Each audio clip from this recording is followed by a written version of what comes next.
History insists that Butch Cassidy died in Bolivia in 1908, cut down in a firefight in a mining town called San Vicente. Two American bandits surrounded in a boarding house, a brief exchange of gunfire, and then silence. Two bodies dragged out at dawn, hastily buried in an unmarked grave. Officially, that's the end of Robert Leroy Parker, the smiling mastermind of the Wild Bunch, the gentleman bandit of the American West. But 20 years later and thousands of miles away in Spokane, Washington, a quiet, respectable machine shop owner named William T. Phillips began telling a very different story. He hinted that he wasn't just some anonymous businessman. He said he was Butch Cassidy, and he backed it up with details about the Wild Bunch that nobody outside the gang was supposed to know. He had scars in the right places, stories that matched outlaw lore but hadn't been printed in any newspaper. And he left behind a strange, obsessive manuscript called The Bandit Invincible that sounded less like biography and more like a confession. So today, we're reopening a cold case. We're putting William T. Phillips on trial. We'll walk through Butch Cassidy's known life, the shadowy appearance of Phillips in 1908, the physical and documentary evidence that ties them together or tears them apart, and that manuscript that nearly convinced a professional historian he'd found an outlaw living under a new name. Was Phillips truly Butch Cassidy in disguise, or just the most convincing impostor the Old West ever produced? Let's build the file. On one side, we have Butch Cassidy, born Robert Leroy Parker in Beaver, Utah, on April 13, 1866, the eldest of 13 in a poor but hard-working Mormon family. As a teenager, he drifted into ranch work, picked up the name Cassidy from an older cowboy he admired, Mike Cassidy. And by the 1890s, he was leading the Wild Bunch, the most successful train and bank-robbing crew in Union Pacific history. His gang included men like Elzie Lay and the explosive Harvey Kid Curry Logan, vicious even by outlaw standards. Butch himself had a reputation as charming and oddly non-violent. Many contemporary accounts insist he never personally killed anyone, preferring to plan robberies that minimized bloodshed. That didn't make him less of a criminal. By the 1890s, the Pinkerton Detective Agency had a full file on him, describing him as about 5'9", 165 to 190 pounds, blue eyes, light brown hair, average in build but exceptional in nerve. The Wild Bunch hid out in places like Hole in the Wall and Robber's Roost, slipping past posses again and again. By 1901, the heat was too intense. Butch and his closest partner, Harry Longabaugh the Sundance Kid, fled to South America with Sundance's partner, Etta Place. They bought a ranch in Patagonia, tried living straight, then drifted back into robbery. By 1905 to 1906, Etta returned to the U.S. with Sundance. Butch and Sundance later took jobs at the Concordia tin mine in Bolivia under assumed names, laying low but never entirely leaving the outlaw life.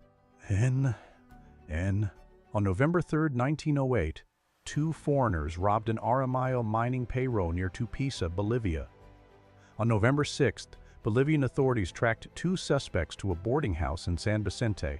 Shots were fired, the place was surrounded, and by morning 2 men lay dead inside, one with a gunshot wound to the head and body, another with a bullet through the temple. The bodies were buried. Days later, the miner they'd robbed identified them as the bandits. But he'd only ever seen them with bandanas over their faces. No photographs were taken. No fingerprints were recorded. The identification as Butch Cassidy and the Sundance Kid solidified mostly through rumor and Pinkerton reports, not hard evidence. Now, turn the page. The first time we can prove a man named William T. Phillips existed on paper is May 14, 1908, in Adrian, Michigan, when he marries a woman named Gertrude Livesey. Before that, Phillips is a ghost, no birth certificate, no school records, no work history anyone has found. Shortly after the wedding, the couple moved west to Spokane, Washington, where Phillips opened a machine shop, W.T. Phillips General Machine Works. For about 15 years, he lived like any other working-class entrepreneur. Then, around 1922, something in him shifted. Phillips began making trips back to Wyoming and Colorado, specifically to places associated with the old Wild Bunch, Hole in the Wall former hideouts, small towns with long memories. He sought out aging locals who'd known Butch, Elzie Lay, and other gang members. Worse, at least from a skeptic's point of view, he started dropping hints. He knew the Wild Bunch too well, he said. He'd known Butch personally. Sometimes, according to witnesses, he dropped the mask entirely and said flat out, "I am Butch Cassidy."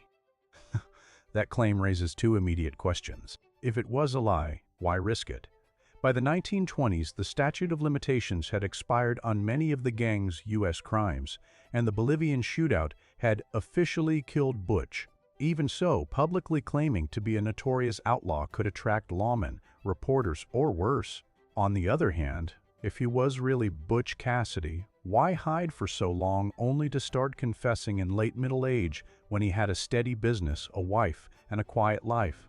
Those questions sit at the center of the mystery. Investigators did what you'd expect. They looked at pictures.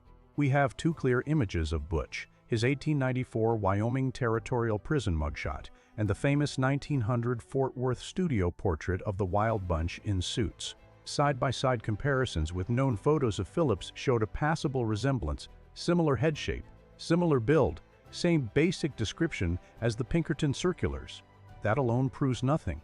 Plenty of Western men shared those traits.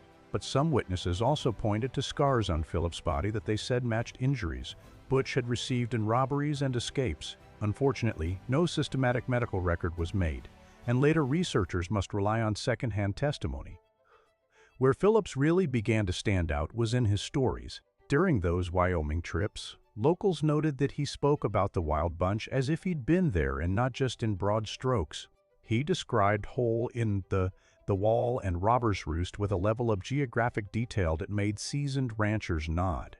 He named minor gang associates who weren't in newspapers. He recalled the specific horses certain men preferred, petty arguments inside the gang, travel routes and hidden stashes. He spoke about the temperamental Kid Curry, about Elsie Lay's role, about day-to-day life between robberies. To some old-timers, he sounded less like a fan and more like a veteran remembering his unit. Could he have learned all that secondhand? Absolutely, if he'd genuinely ridden with the gang or shared cells with them. That possibility led historian Larry Pointer in the 1970s to look especially closely at one remaining piece of evidence, the manuscript Phillips left behind. Sometime in the early 1930s, Phillips sat down at a typewriter and produced The Bandit Invincible, the story of Butch Cassidy. He typed it on his own machine, shop stationery. The narrative told Butch's life from boyhood onward, written in a voice that claimed inside access, not scholarly distance. It was detailed, sometimes obsessively so, about obscure events, minor characters, and emotional beats no newspaper had ever recorded. Phillips tried to get the story serialized or published. He reached out to magazines like Sunset. Nobody bought it. It sat in a drawer, mostly forgotten, until a Spokane reporter and the historian Pointer examined a surviving copy in the 1970s. Pointer was stunned by what he read. The manuscript didn't sound like a distant biographer. It sounded like a participant, or someone sitting so close to Butch that he might as well have been there. Phillips sketched private conversations, interior monologues, and specific campfire scenes that could only be guesswork or memory. Intrigued, Pointer had handwriting analysts compare known letters written by Butch Cassidy to material written by Phillips. The results came back inconclusive, no strong match, but no clean disqualification either. For Pointer, that ambiguity, combined with the strong narrative voice of the Bandit Invincible, tipped toward belief. In 1977, he published In Search of Butch Cassidy, arguing that Phillips was almost certainly Butch living under an alias. And then, in 2011, the ground shifted beneath him. Utah rare book dealer Brent Ashworth located a longer version of The Bandit Invincible, nearly 200 pages, almost twice the length of the manuscript Pointer had studied. When Ashworth showed him this expanded text, Pointer hoped for more corroboration. At first, that's what he found, additional detail, more names, more color about Butch's early years. But then Pointer noticed an odd, seemingly minor name embedded in the narrative. A man called William T. Wilcox, described as someone who knew Butch and had served time with him in the Wyoming Territorial Prison. The initials, WT, nagged at him. Pointer started digging. In 1897, the Wyoming Territorial Prison processed a prisoner named William T. Wilcox. His mugshot still exists. When Pointer pulled that image up and compared it to the known photographs of Spokane's William T. Phillips, his heart dropped. The faces weren't just similar. They were, to his eyes, the same man at different ages. Same eyes, same nose, same jawline. That discovery forced a brutal conclusion. Phillips was almost certainly William T. Wilcox, a minor outlaw and ex-convict who had in fact served time alongside Robert Leroy Parker in Wyoming. The two men shared cells, meals, and long days behind bars. They almost certainly rode together or ran in the same circles afterward. Wilcox isn't some random name, he's a documented, separate person. And that means Phillips and Butch cannot be the same man. They were literally in prison together. Realizing this, Pointer did something rare in historical writing. He publicly reversed himself. In a 2012 follow-up work, he acknowledged that his earlier conclusion had been wrong, and that Phillips had borrowed Butch's identity, not lived it. The long version of The Bandit Invincible helped explain how that was possible. The manuscript was rich and convincing when describing the American years, the parts Wilcox Phillips could have witnessed or heard about firsthand, but started to slip in the South American chapters. It put Butch and Sundance's Argentine ranch in the wrong location. It mentioned Bolivian railroad lines that didn't exist yet when Butch was there. Those are exactly the sort of mistakes you make, not when remembering your own life, but when assembling a story from partial knowledge. The paper trail nails the coffin shut. Prison records show both Wilcox and Parker incarcerated at overlapping times in the 1890s. Travel and life documents show Phillips Wilcox marrying Gertrude in Michigan in 1908, then establishing a machine shop life in Spokane. Meanwhile, independent sources place Butch and Sundance still in South America, working at a Bolivian mine and then dying, probably in 1908. You cannot be in two places at once. There's also the testimony of Butch's sister, Lula Parker Bettinson. In 1975, she published Butch Cassidy, My Brother, claiming that Butch had not died in Bolivia, but had slipped back into the U.S. under an alias, visiting the family in Utah in the mid-1920s and living quietly until about 1937. When Larry Pointer showed her materials on Phillips, she reportedly acknowledged some similarities, but firmly said that this Spokane machinist was not the man she knew as her brother. Same year of death, same region of the country, yes, but not the same face, not the same person. Tucking together, the evidence against Phillips being Butch is overwhelming. The timelines don't match. The prison records show them as separate inmates. The Bolivian timeline and the Michigan marriage license clash. The most persuasive parts of The Bandit Invincible are exactly where you'd expect a close associate to shine. Not the actual outlaw, the American outlaw years, and its weakest parts concern South America, where Phillips Wilcox likely never set foot. So what was he doing? Why spend years crafting a near-autobiographical novel about a friend and then weave himself so tightly into it that later generations might confuse your identities? Motive is harder to prove than chronology, but we can speculate. Maybe Wilcox had lived his whole life in the shadow of a more famous outlaw, and, in old age, wanted a little of that legend for himself. Maybe he genuinely adored Butch and felt that telling their intertwined story required blurring the lines. Maybe, after retelling Wild Bunch stories for 30 years, the division between "I was there" and "I heard this" blurred in his own mind. Whatever the reason, he achieved something remarkable. He convinced a careful historian for decades. That alone tells you how intimate his knowledge was. He wasn't a random fan. He was a man who had ridden alongside Butch Cassidy long enough to make his own life and Butch's partially overlap. But that still leaves the bigger question, the one the Phillips hypothesis was supposed to answer.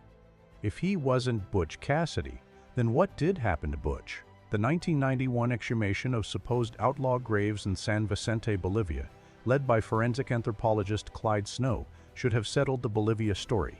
Snow's team dug where locals said the Americans had been buried and recovered skeletal remains, including part of a skull. DNA tests comparing those bones to living Cassidy and Longabaugh relatives found no match. That means the remains weren't Butch and Sundance.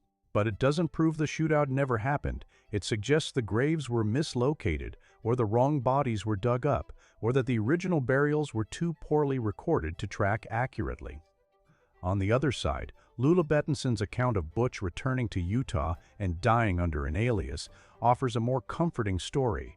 The outlaw who got away came home and died in peace. But her family has refused to reveal where this brother is supposedly buried, and no independent document has ever surfaced to confirm that second life. Without a body or solid records, her version is tradition powerful, but unproven. If we stack probabilities, here's what the evidence supports. First, William T. Phillips was not Butch Cassidy. He was almost certainly William T. Wilcox, a lesser outlaw who knew Butch well enough to write about him with unnerving intimacy. Second, Butch and Sundance likely did die violently, probably in Bolivia around November 1908, though the exact grave is unknown. Third, the lack of firm physical proof, no verified bones, no confirmed DNA keeps a sliver of doubt alive, and that sliver is where legends like Phillips' claim grow. Why do these stories grip us so hard?